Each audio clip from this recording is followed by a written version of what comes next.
New battery. Got this at my local dealership. And here is where the battery is located. See a little strap handle, it's on the side of the big battery. So you just pull up here on the side, there's a clip, and then you just lift up, took a little bit of force, and then pull out. A little crescent wrench to loosen this nut on the battery terminal. I wasn't able to get there with the crescent wrench, so this is a 10mm socket. Screw as easily as the other one, so I'm just using a crescent wrench to loosen it up to get it off the top. I pulled the red part off, it's back there now. Looks like there's a little nut or bolt rather down there holding it on. Also 10mm, and I'm using this super long extension I use for oil changes.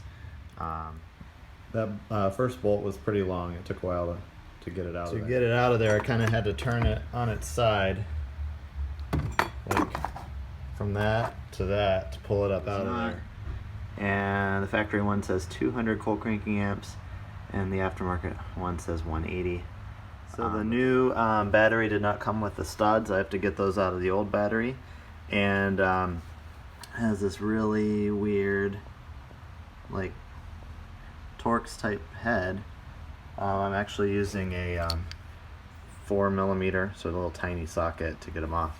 So now I have the studs on the new one, and I just tightened them down a little bit with that 4mm socket. I got the new one down in there, and it looks like I did tear the blanket a little. So before you put that bolt in the whole way, you need to put this on first, because this little red piece needs to go underneath this bracket. Now the strap is on there on top of the red plastic piece. I'm going to tighten down the nut onto the stud. Now put the last nut back on, 10mm socket, tighten it down.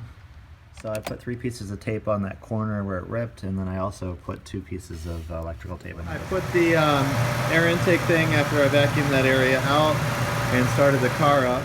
The little A with the circle around it, which I should have shown you before, is no longer there. Strange is the car still says start unavailable, service it. New battery in, the stop-start system still was not working.